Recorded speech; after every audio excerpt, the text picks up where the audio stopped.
ಮಹಾಭಾರತದ 4ನೇ ಸಂಚಿಕೆಗೆ ತಮ್ಮೆಲ್ಲರಿಗೂ ಆತ್ಮೀಯವಾದ ಸ್ವಾಗತ. ಗರುಡನು ಒಮ್ಮೆ ಆಕಾಶಕ್ಕೆ ಹಾರಿ ಕೆಳಗೆ ಭೂಮಿಗಿಳಿದ ಮೇಲೆ ತನ್ನ ತಾಯಿಯಾದ ವಿನತೆಯ ಪಾದಗಳಿಗೆ ವಂದಿಸಿ ನಮಸ್ಕರಿಸಿದನು. ಆಗ ವಿನತೆ ತನ್ನ 2ನೇ ಮಗನನ್ನು ನೋಡಿ ಸಂಭ್ರಮ ಪಟ್ಟಳು.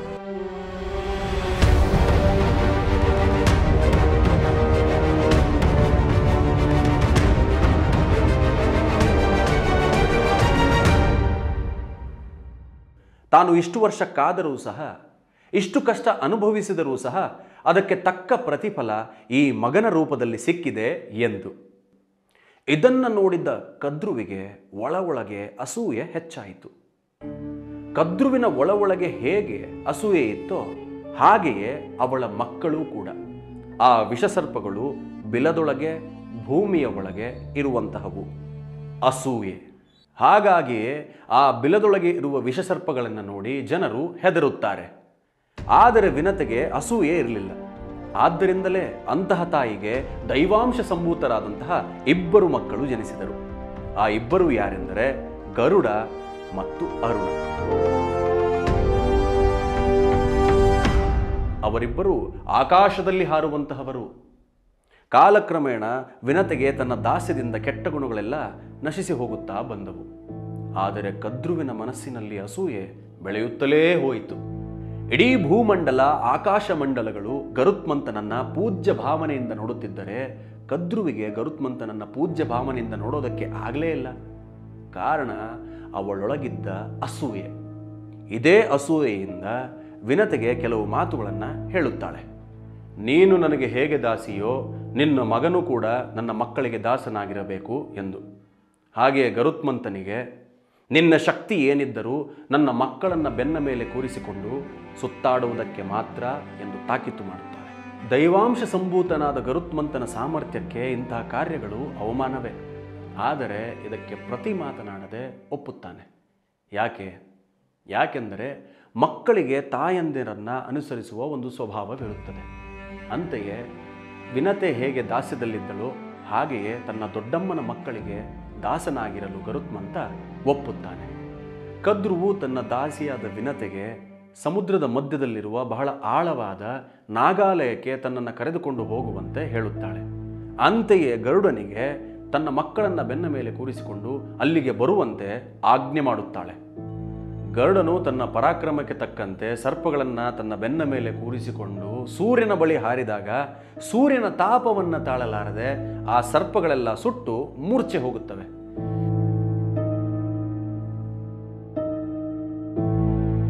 ಇದನ್ನ ಕಂಡು ಕದ್ರುವು ಗರುಡನ ಮೇಲೆ ಕೋಪಗೊಂಡು ನೀನು ಬುದ್ಧಿಹೀನನೆಂದು ಬೈಯುತ್ತಾಳೆ.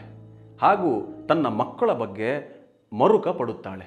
ಹಾಗೆಯೇ ಮೂರ್ಛೆ ಹೋದಂತಹ ಸರ್ಪಗಳಿಗಾಗಿ ಮಳೆ ಸುರಿಸೆಂದು ಇಂದ್ರನನ್ನ ಕುರಿತು ಪ್ರಾರ್ಥಿಸುತ್ತಾಳೆ. ಕದ್ರುವಿನ ಪ್ರಾರ್ಥನೆಯಿಂದ ಇಂದ್ರನು ಸಂಪ್ರೀತಗೊಂಡು ಗುಡುಗು ಮಿಂಚು ಸಹಿತ ಮಳೆಯನ್ನ ಸುರಿಸುತ್ತಾನೆ.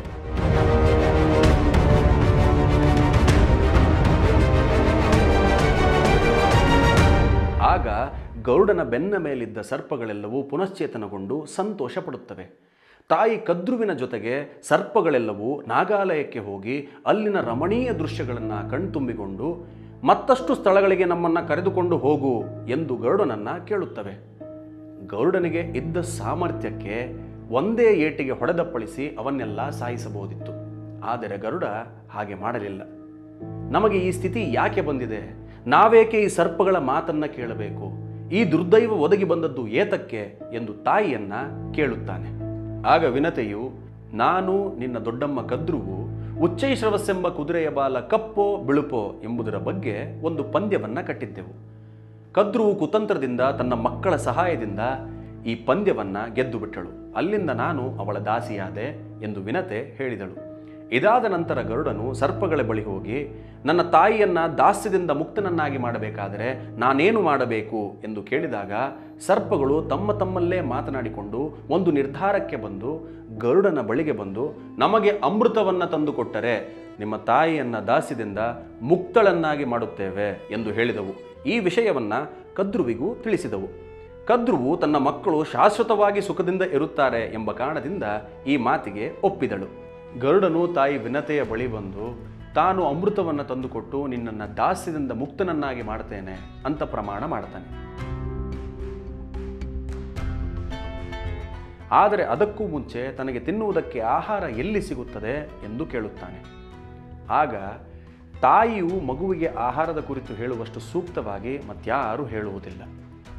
ಆಗ ವಿನತೆಯು ಸಮುದ್ರ ಮಧ್ಯದಲ್ಲಿ ನಿಷಾದರು ಎನ್ನುವ ಒಂದು ಜನಾಂಗ ವಾಸಿಸುತ್ತಿದ್ದಾರೆ.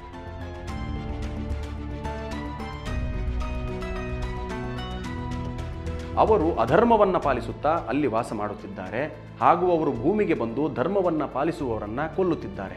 ಅವರು ಲೆಕ್ಕವಿಲ್ಲದಷ್ಟಿದ್ದಾರೆ. ನಿನಗೆ ಬೇಕಾದಷ್ಟು ನಿಷಾದರನ್ನು ತಿಂದು ಹೊಟ್ಟೆ ತುಂಬಿಸಿಕೊಂಡು ನೀನು ಅಮೃತವನ್ನು ತೆಗೆದುಕೊಂಡು ಬಾ ಎಂದು ಹೇಳುತ್ತಾಳೆ. ನಿಷಾದರು ಎಂದರೆ ಮಹಾಪಾತಕಗಳನ್ನು ಮಾಡಿ ಬಹಿಷ್ಕೃತಗೊಂಡು ಅಧರ್ಮವನ್ನೇ ಪಾಲಿಸುತ್ತಿರುವವರು. ವಿನತೆ ಗರುಡನಿಗೆ ಒಂದು ಎಚ್ಚರಿಕೆಯನ್ನು ಸಹ ಕೊಡುತ್ತಾಳೆ. ನೀನು ನಿಷಾದರನ್ನು ತಿನ್ನುವಾಗ ಬ್ರಾಹ್ಮಣರನ್ನು ಮಾತ್ರ ಕೊಲ್ಲಬಾರದು ಎಂದು. ಏಕೆಂದರೆ ಬ್ರಾಹ್ಮಣನು ಧಾರ್ಮಿಕ ಜೀವನವನ್ನು ನಡೆಸುವವನು. ಪ್ರಾಣಿಗಳಲ್ಲಿ ಮೊದಲು ಹುಟ್ಟಿದ್ದು ಬ್ರಾಹ್ಮಣನೇ. ಅಲ್ಲದೆಯೇ ಪ್ರಾಣಿಗಳಿಗೆ ಪ್ರಥಮ ಗುರುವು ಬ್ರಾಹ್ಮಣನೇ. ಬ್ರಾಹ್ಮಣನಿಗೆ ಕೋಪ ಬಂದರೆ ಅಗ್ನಿ, ಸೂರ್ಯ, ವಿಷಶಸ್ತ್ರಗಳಂತೆ ಭಯಂಕರ ಸ್ವರೂಪನಾಗುತ್ತಾನೆ. ಅಲ್ಲದೆಯೇ ಸತ್ಪುರುಷರು ಅವನನ್ನು ಆದರಿಸುತ್ತಾರೆ. ಆದ್ದರಿಂದ ಅವನಿಗೆ ದ್ರೋಹವನ್ನೆಸಗಬಾರದು. ನಿನ್ನ ಬುದ್ಧಿ ಯಾವಾಗಲೂ ಬ್ರಾಹ್ಮಣನನ್ನು ಕೊಲ್ಲುವುದರ ಬಗ್ಗೆ ಹೋಗದಿರಲಿ ಎಂದು ಹೇಳುತ್ತಾಳೆ. ಗರುಡನಿಗೆ ಒಂದು ಪ್ರಶ್ನೆ ಮೂಡಿ ತಾಯಿಯನ್ನು ಕೇಳುತ್ತಾನೆ. ಅಮ್ಮ, ಅವನ ಲಕ್ಷಣವೇನು? ಅವನ ಶೀಲವೇನು? ಅವನ ಪರಾಕ್ರಮವೇನು? ಅವನು ಅಗ್ನಿಯಂತೆ ಪ್ರಜ್ವಲಿಸುತ್ತಾನೆಯೋ ಅಥವಾ ಸೌಮ್ಯವಾಗಿರುತ್ತಾನೆಯೋ? ನಾನು ಬ್ರಾಹ್ಮಣನನ್ನು ಯಾವ ರೂಪುರೇಷೆಗಳಿಂದ ಗುರುತಿಸಲಿ ಹೇಳಮ್ಮ ಎಂದು ಕೇಳುತ್ತಾನೆ. ಬ್ರಾಹ್ಮಣನು ನಿನ್ನ ಗಂಟಲಿಗೆ ಸಿಕ್ಕಿ ಹಾಕಿಕೊಂಡರೆ ನೀನು ಗಾಳಕ್ಕೆ ಸಿಕ್ಕ ಮೀನಿನಂತೆ ಒದ್ದಾಡುತ್ತೀಯ. ಅವನು ಕೆಂಡದಂತೆ, ನಿನ್ನ ಗಂಟಲಲ್ಲಿ ಸಿಕ್ಕ ಕೆಂಡದಂತೆ. ಅವನು ನಿನ್ನ ದವಡೆ, ನಾಲಿಗೆ, ಬಾಯಿ, ಕಂಠವನ್ನು ಸುಟ್ಟು ಹೋಗುವಂತೆ ಮಾಡುತ್ತಾನೆ. ಅಂಥವನನ್ನೇ ನೀನು ಬ್ರಾಹ್ಮಣನೆಂದು ತಿಳಿ. ಹಾಗೆಯೇ ಅವನನ್ನು ನುಂಗದೆಯೇ ಹೊರಕ್ಕೆ ಹಾಕು ಎಂದು ಹೇಳುತ್ತಾಳೆ. ಒಂದು ವೇಳೆ ಅವನು ನಿನ್ನ ಹೊಟ್ಟೆಯ ಒಳಗೂ ಹೋಗಿಬಿಟ್ಟರೆ ಅವನನ್ನು ನೀನು ಜೀರ್ಣಿಸಿಕೊಳ್ಳಲಾರೆ. ಅಂಥವನನ್ನೇ ನೀನು ಬ್ರಾಹ್ಮಣೋತ್ತಮ ಎಂದು ತಿಳಿ. ಬ್ರಾಹ್ಮಣನ ಅನುಗ್ರಹವಿದ್ದರೆ ನಿನ್ನ ಅಭಿಲಾಷೆಗಳೆಲ್ಲ ಈಡೇರುತ್ತವೆ. ಅವನ ಅನುಗ್ರಹವನ್ನು ಪಡೆ ಎಂದು ಹೇಳುತ್ತಾಳೆ.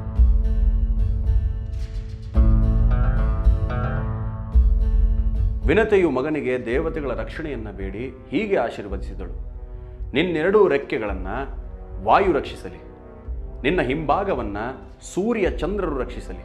ನಿನ್ನ ತಲೆಯನ್ನು ಅಗ್ನಿ ರಕ್ಷಿಸಲಿ. ನಿನ್ನ ಸಂಪೂರ್ಣ ಶರೀರವನ್ನು ಅಷ್ಟವಸುಗಳು ರಕ್ಷಿಸಲಿ. ನಿನ್ನ ಒಳಿತಿಗಾಗಿ ನಾನು ಜಪಿಸುತ್ತಲೇ ಇರುತ್ತೇನೆ. ಹೋಗಿ ಬಾ ಮಗ, ವಿಜಯೀ ಭವ ಎಂದು ಹೇಳಿ ಕಳಿಸುತ್ತಾಳೆ.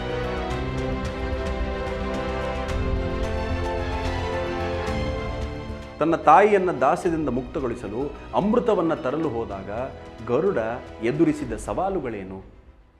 ಈ ಮಧ್ಯೆ ನಿಷಾದರನ್ನು ತಿನ್ನಲು ಹೋದಾಗ ಎದುರಿಸಿದ ಸಂಕಷ್ಟಗಳೇನು?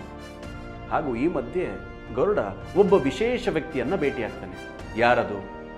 ತಿಳಿದುಕೊಳ್ಳೋಣ ಮುಂದಿನ ಸಂಚಿಕೆಯಲ್ಲಿ. ಅಲ್ಲಿಯವರೆಗೂ ಜೈ ಹಿಂದ್, ಜೈ ಮಹಾಭಾರತೀಯ.